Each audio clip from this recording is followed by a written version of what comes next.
Student, आपका जो chapter the fundamental of life cell है, इसमें आज मैं आपको साइंटिस्ट और उनकी डिस्कवरीज़ के बारे में समझाऊंगी, जो कि इस पिंक कॉलम में दी गई हैं।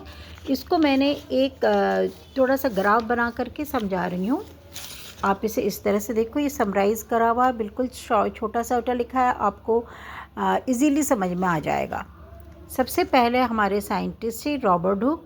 1665 में इन्होंने डिस्कवर किया था सेल। कब क्या था? 1665 में। किसने किया था? रॉबर्ट हुक ने। देन रॉबर्ट ब्राउन, जो सेकंड साइंटिस्ट है हमारे, उन्होंने 1831 में न्यूक्लियस डिस्कवर्ड किया था।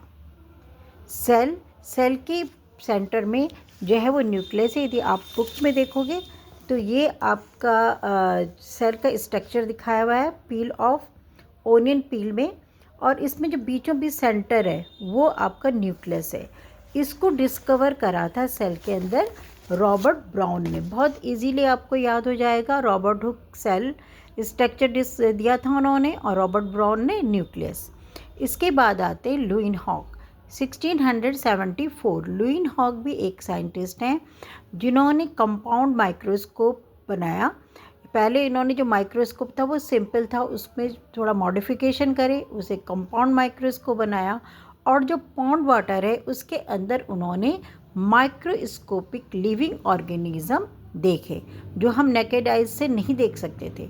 वो ऑर्गेनिज्म इन्होंने पॉन्ड वाटर को एक स्लाइड में रखा, और उसको जो है माइक्रोस्कोप के में रख करके देखा, तो ऑब्ज़र्व करा कि कुछ चीज़ों में मूवमेंट्स हो रही हैं, कुछ डिफरेंट टाइप्स की सेल्स जो है उसमें मूव कर रही हैं। तो उन्होंने इनको माइक्रो ऑर्गेनिज़म का जो डिस्कवरी करी, जो उन्होंने देखा, वो उन्होंने अपनी थ्योरी में लिखा है। अब इसके बाद आते हैं पुरकिंजे। 1839। इन्होंने जो टर्म में प्रोटोप्लाज्म में क्या होता है? जो सेल है, सेल के अंदर, अब मैंने अभी आपको बताया न्यूक्लियस, लेकिन जो न्यूक्लियस है वो किसी फ्लूइड में ही स्थित होगा। यहाँ पर कोई तरल पदार्थ होगा जिसके अंदर ये न्यूक्लियस होगा। तो इस न्यूक्लियस, जो इस फ्लूइड के ऊपर न्यूक्लियस है, उसको उन्होंने प्रोटोप्लाज्म वर्ड दिया। तो पुरकिंजे ने 1839 में gave the term protoplasm for the fluid substance of the cell. इसके बाद नेक्स्ट आपके साइंटिस्ट आते हैं सेल्डन एंड शॉन। इन्होंने 1838 एंड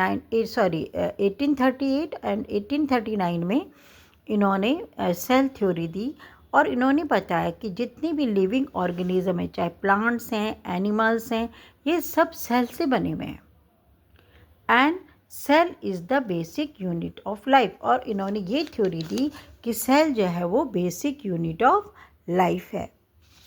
इसके बाद नेक्स्ट साइंटिस्ट आते हैं हमारे Virchow in 1855। He explained cell theory with the discovery of electron microscope. इन्होंने जो है सेल थ्योरी दी इलेक्ट्रॉन माइक्रोस्कोप की डिस्कवरी के साथ। ओके क्लास, आज हमने सारे साइंटिस्ट के बारे में पढ़ा। अब नेक्स्ट ब्लॉग में मिलते हैं आगे की नॉलेज के लिए।